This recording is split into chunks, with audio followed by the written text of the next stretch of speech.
संग शनिचराय नमः। प्यारे भक्तगणों, आज सावन माह के प्रथम शनिवार को श्रवण करें शनि भगवान की व्रत कथा। एक समय स्वर्गलोक में सबसे बड़ा कौन, ये प्रश्नों को लेकर नव ग्रहों में वाद विवाद हो गया।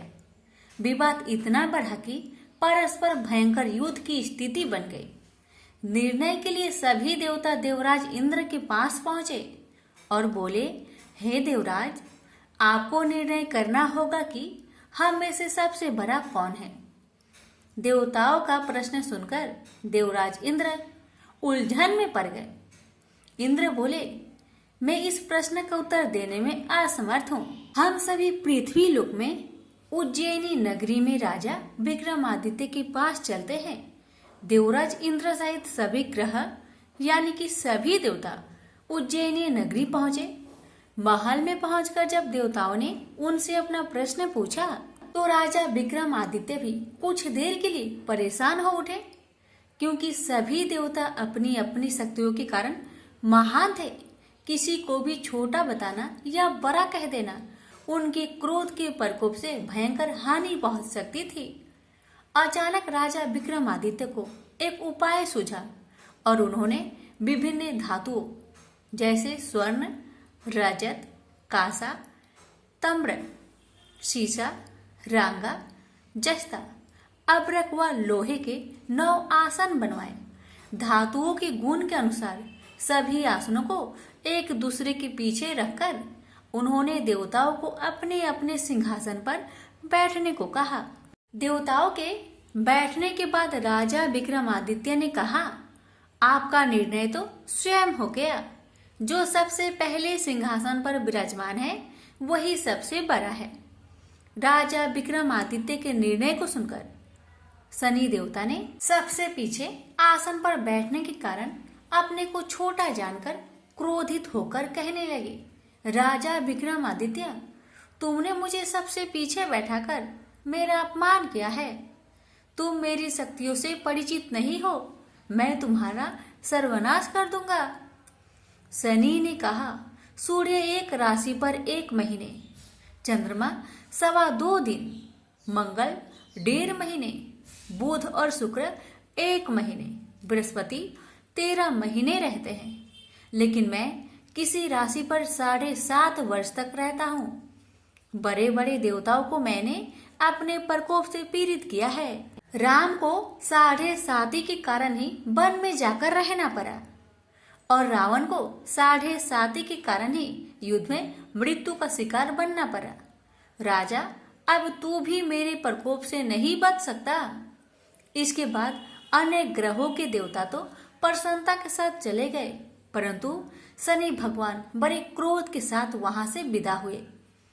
राजा विक्रमादित्य पहले की तरह ही न्याय करते रहे।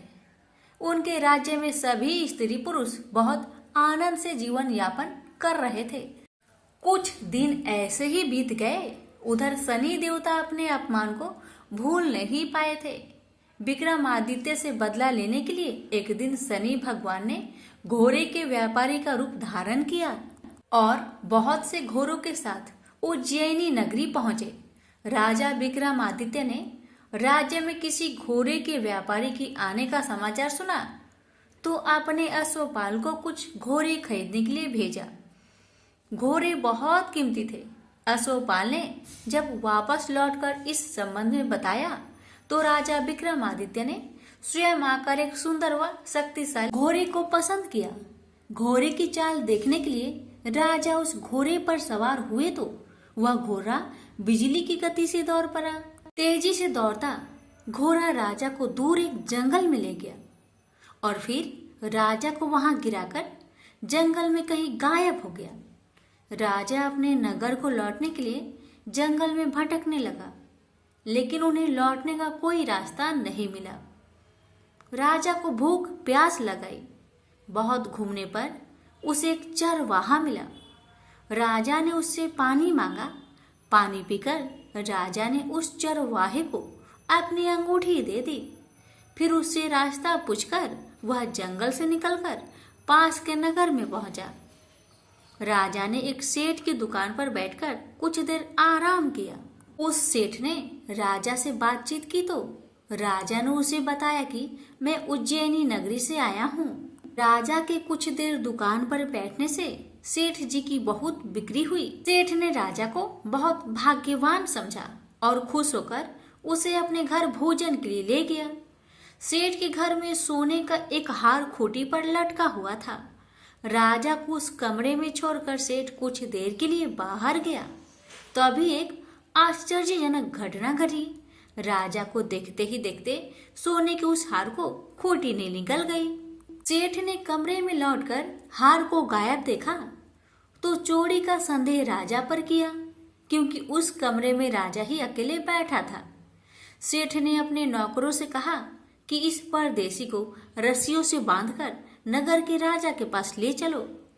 राजा ने विक्रमादित्य से हार के बारे में पूछा तो उन्होंने बताया कि मेरे आंखों के ही सामने खूंटी ने उस हार को निगल लिया था। विक्रमादित्य की बात को सुनकर राजा बहुत क्रोध से भर गए। उन्हें लगा विक्रमादित्य झूठ कह रहे हैं, इसलिए राजा ने क्रोधित होकर चोरी करने के अपराध में विक्रमादित्य के हाथ पांव काटने की आदेश दे दिया। राजा विक्रमादित्य के हाथ पांव काटकर उसे नगर के सड़क पर छोड़ दिया गया। कुछ दिन बाद एक तेली उसे उठाकर अपने घर ले गया और उसे अपने कोल्हू पर बैठा दिया। राजा आवाज देकर बैलों को हाँकता रहता। इस तरह तेली का बैल चलता रहा और राजा को भोजन मिलता रहा। शनि देव के प्रकोप के साधे साथी पूरी होने पर वर्षा ऋतु प्रारंभ हुई। राजा विक्रमादित्य एक रात मेघ मल्हार गा रहे थे कि तभी नगर के राजा की लड़की राजकुमारी मोहिनी रथ पर सवार उस तेली के घर के पास से गुजर रही थी। उसने मेघ मल्हार सुना तो उसे बहुत अच्छा लगा और दासी को भेजकर गाने वाले को बुला लाने को कहा। दासी ने लौटकर राजकुमारी को अपंग राजा के बारे में सब कुछ बता दिया। राजकुमारी उसके मेघ मल्हार से बहुत मोहित हुई थी, अतः उसने सब कुछ जानकर भी अपंग राजा से विवाह करने का निश्चय कर लिया। राजकुमारी ने अपने माता पिता से जब यह बात कही तो वे हैरान रह गए। रानी ने मोहिनी को समझाया, बेटी तेरे भाग्य में तो किसी राजा की रानी होना लिखा है, फिर तू उस अपंग से विवाह करके अपने पांव पर कुल्हाड़ी क्यों मार रही हो। राजकुमारी ने अपनी जिद्दी नहीं छोड़ी। अपनी जिद्दी पूरी करने के लिए उसने भोजन करना तक छोड़ दिया और प्राण त्याग देने का निश्चय कर लिया। आखिर राजा रानी को विवश होकर अपंग विक्रमादित्य से राजकुमारी का विवाह करना पड़ा। विवाह के बाद राजा विक्रमादित्य और राजकुमारी तेली के घर रहने लगे। उसी रात सपने में शनि भगवान ने राजा से कहा, राजा तुमने मेरा प्रकोप देख लिया, मैंने तुम्हें अपने अपमान का दंड दिया है। राजा ने शनि भगवान से हाथ जोड़कर क्षमा प्रार्थना की कि हे भगवान, आपने जितना दुख मुझे दिया अन्य किसी को ना देना। शनि भगवान ने कुछ सोचकर कहा, राजा मैं तुम्हारी प्रार्थना स्वीकार करता हूँ। जो कोई स्त्री पुरुष मेरा पूजा करेगा, शनिवार को व्रत करके मेरी व्रत कथा सुनेगा, उस पर मेरी अनुकंपा सदा बनी रहेगी। प्रातःकाल राजा विक्रमादित्य की नींद खुली तो उसने अपने हाथ पांव देखकर राजा को बहुत खुशी हुई। उसने मन ही मन शनि भगवान को प्रणाम किया। राजकुमारी भी राजा के हाथ पांव सही सलामत देखकर आश्चर्य में डूब गई। तब राजा विक्रमादित्य ने अपना परिचय देते हुए शनि भगवान की प्रकोप की सारी कहानी सुनाई। सेठ को जब इस बात का पता चला तो दौड़ता हुआ तेली के घर पहुंचा और राजा के चरणों में गिरकर क्षमा मांगने लगा। राजा ने उसे क्षमा कर दिया, क्योंकि यह सब तो शनि भगवान के प्रकोप से हुआ था। सेठ राजा को अपने घर ले गया और उसे भोजन कराया। भोजन करते समय वहां एक अनोखी घटना घटी। सबके देखते देखते उस खूंटी ने हार को उगल दिया। सेठ जी ने अपनी बेटी का विवाह भी राजा के साथ कर दिया और बहुत से स्वर्ण आभूषण धन आदि देकर राजा को विदा किया। राजा विक्रमादित्य राजकुमारी मोहिनी और सेठ के साथ उज्जैनी पहुंचे तो नगरवासियों ने हर्ष से उनका स्वागत किया। अगले दिन राजा विक्रमादित्य ने पूरे राज्य में घोषणा कराई कि शनिदेव सब देवों से सर्वश्रेष्ठ हैं। प्रत्येक स्त्री पुरुष शनिवार का उनको व्रत करे और व्रत कथा अवश्य सुने। राजा विक्रमादित्य की घोषणा से शनिदेव बहुत प्रसन्न हुए। शनिवार का व्रत करने और व्रत कथा सुनने के कारण सभी लोगों की मनोकामनाएं शनिदेव की अनुकंपा से पूरी होने लगी। सभी लोग आनंद पूर्वक रहने लगे। प्रेम से बोली शनि महाराज की जय। हे शनि महाराज, आपकी कथा कहने वाले, सुनने वाले, हुक्कार भरने वाले सभी भक्तों की सभी मनोकामना को पूर्ण करना, सभी के कष्टों को दूर करना। प्रेम से बोलिए शनि महाराज की जय। अब श्रवण करें शनि महाराज और ब्राह्मण की कथा। बहुत समय पहले की बात है। एक ब्राह्मण और ब्राह्मणी एक गांव में रहा करते थे। ब्राह्मण हर रात अपने सपने में नीली घोड़ी पर नीले कपड़े पहने एक आदमी को देखता था और वह आदमी कहता था, हे ब्राह्मण देवता, मैं तेरे लगूंगा। ब्राह्मण घबराकर उठ जाता और अगले दिन यही सपना उसे फिर आता। यह सपना उसे रोज आने लगा। ब्राह्मण बहुत परेशान हो गया और चिंता के मारे दुबला होने लगा, सूखने लगा। तो एक दिन उसकी पत्नी ने उससे कारण पूछा, हे ब्राह्मण देवता, आपको मैं इतनी अच्छी अच्छी भोजन पकाकर देती हूँ, फिर भी क्या कारण है कि आप दुबले होते जा रहे हैं? ब्राह्मण ने अपनी सपने की सारी बात पत्नी को बताया। ब्राह्मणी बोली, मुझे लगता है अवश्य ही वो शनि महाराज होंगे। अब की बार जब वो आपको दिखे तो आप कह देना, लग जाओ, पर 1:15 से ज्यादा मत लगना। उस दिन फिर सपना आने पर ब्राह्मण ने कहा, लग जाओ, पर कितने समय के लिए लगोगे? शनि जी बोले, 7.5 वर्ष का लगूंगा। ब्राह्मण ने कहा, क्षमा करे शनि भगवान, इतना भारी तो मुझसे झेला नहीं जाएगा। तब शनि भगवान बोले, तो 5 वर्ष का लग जाता हूँ।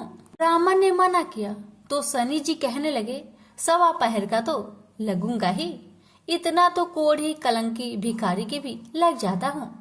तब ब्राह्मण ने कहा, ठीक है। ब्राह्मण को 1:15 की शनि की दशा लग गई। ब्राह्मण ने दीन से जाकर ब्राह्मणी से कहा, मेरे 1:15 शनि की दशा लग गई है, इसलिए मैं जंगल में जाकर यह समय वहीं पर बिताऊंगा। मेरे लिए खाने पीने का सामान एक पोटली में बांध दो, और हाँ, मेरे जाने के पीछे तुम किसी से झगड़ा मत करना। इस बात का खास ध्यान रखना, ज्यादातर घर में ही रहना और बच्चों का ध्यान रखना। इस 1:15 के समय में कोई भी गाली दे तो चुपचाप सुन लेना, बहस मत करना। यह समझाकर ब्राह्मण जंगल में चले गए। जंगल में ब्राह्मण एक पीपल के पेड़ के नीचे बैठ गए और हनुमान जी का पाठ करने लगे। 1 पहर बीत गया। ब्राह्मण ने सोचा बाकी बचा समय रास्ते में बीत जाएगी, इसलिए वहां से चल दिया। रास्ते में एक बाड़ी में मदिरे लगे थे। माली से एक मदिरा खरीदा, पोटली में बांधा और आगे को बढ़ा। आगे एक आदमी मिला जो असल में कोई और नहीं, भगवान शनि महाराज थे। ब्राह्मण से पूछा कि पोतली में क्या है? तब उसने कहा, मदिरा है। तब शनि भगवान बोले, दिखाओ। ब्राह्मण ने पोटली खोली, उसमें वह मदिरा राजकुमार का कटा हुआ खून से लथपथ सिर दिखाई दिया। तो शनि भगवान ब्राह्मण को राजा के पास ले गए और कहा कि इस ब्राह्मण ने राजकुमार की हत्या कर दी है, इसके पास पोटली में राजकुमार का सिर है। राजा ने कहा, मैं यह नहीं देख सकता, इस ब्राह्मण को सूली पर चढ़ा दो। राजा के यहाँ हाहाकार मच गया। ब्राह्मण को सूली चढ़ाने से पहले पूछा गया कि तुम्हारी कोई आखिरी इच्छा हो तो बताओ। ब्राह्मण ने सोचा किसी तरह 1:15 पूरा बस हो जाए। ब्राह्मण ने सोच समझकर कहा। उसने कहा कि वह रोज बालाजी का कथा सुनता है, मरने से पहले अंतिम बार बालाजी का कथा सुनना चाहता है। ब्राह्मण को कथा सुनाने का प्रबंध किया गया।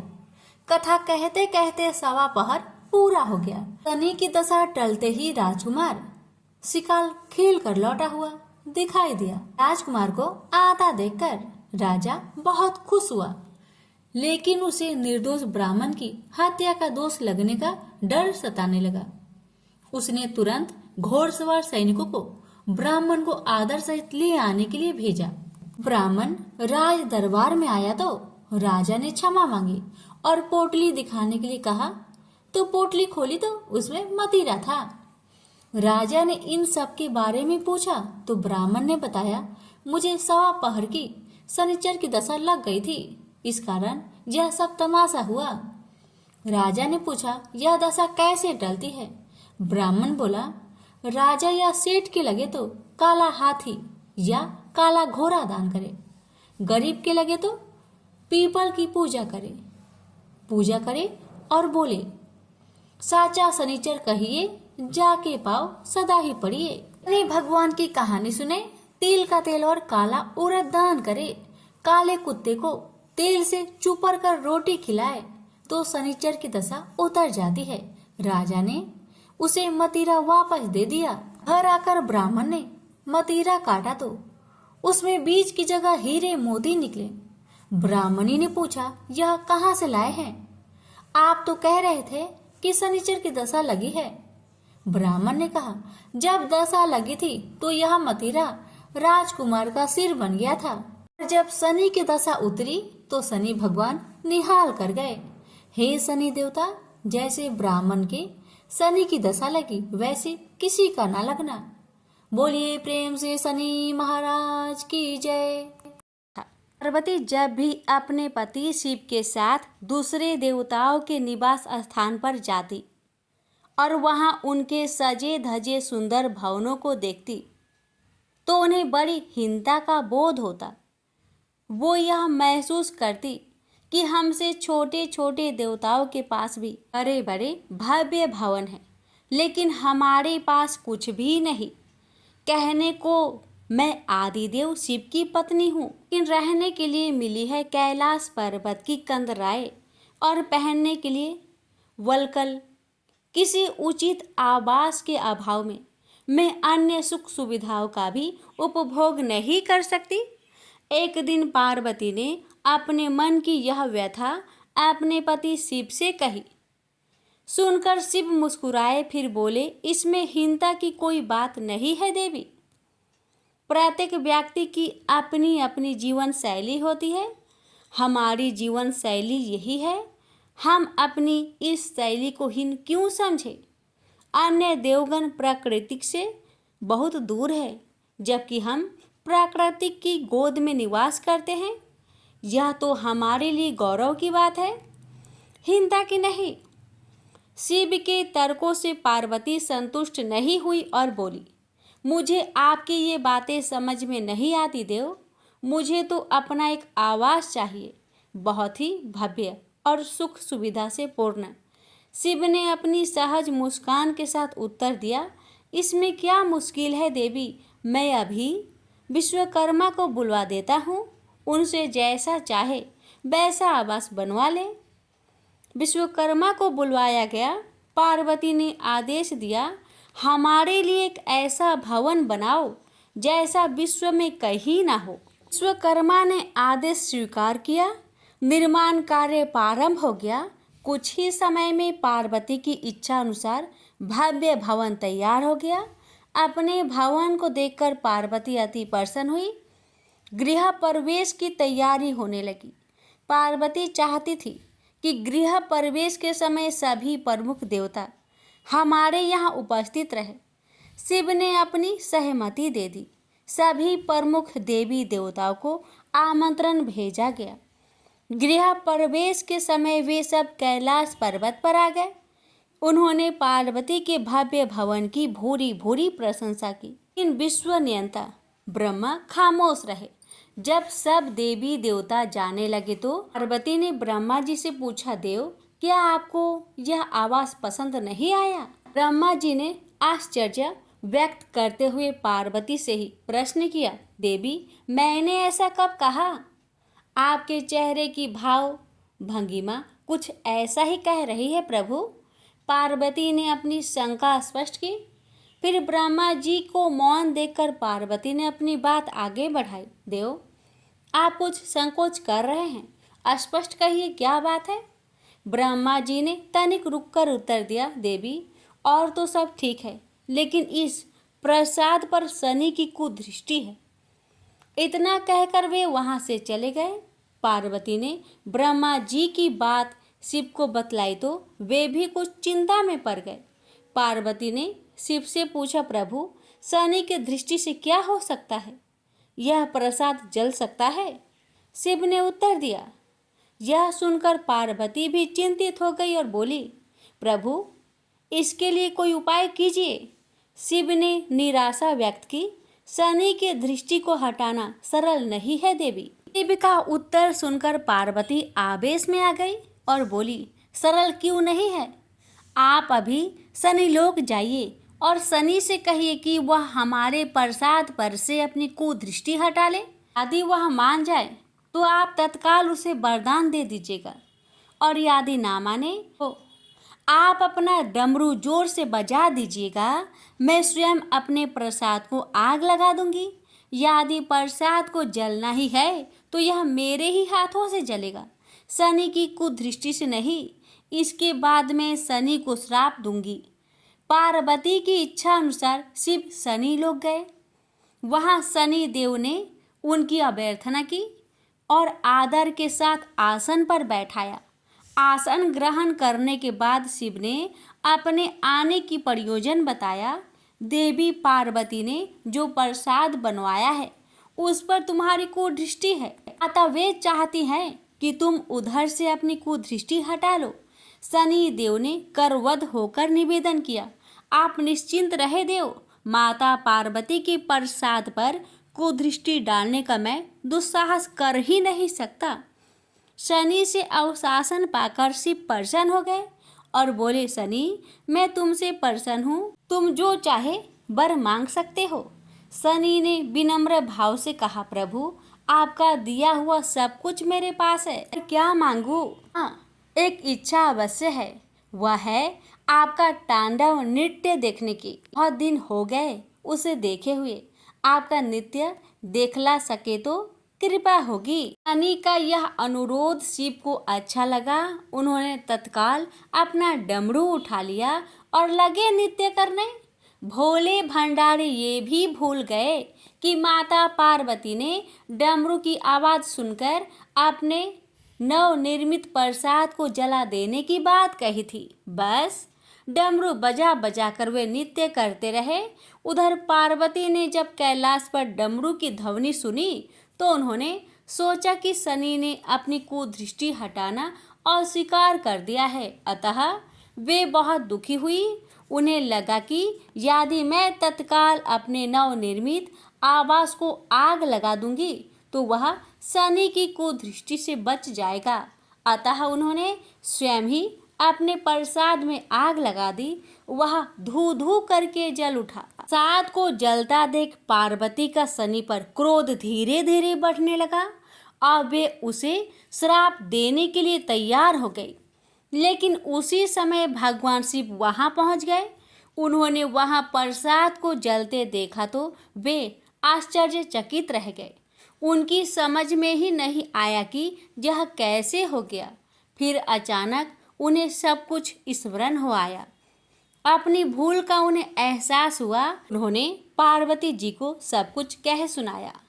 सच्चाई जानकर पार्वती को भी अपने जल्दबाजी पर दुख हुआ। अब शनि को श्राप देने का कोई अर्थ नहीं था। प्रत्यक्षतः उसका कहीं कोई अपराध नहीं था। फिर भी पार्वती और शिव को यह लग रहा था कि यह सब हुआ शनि की कुदृष्टि से ही। लेकिन स्थिति को देखते हुए वे उसे दोषी नहीं ठहरा सकते थे।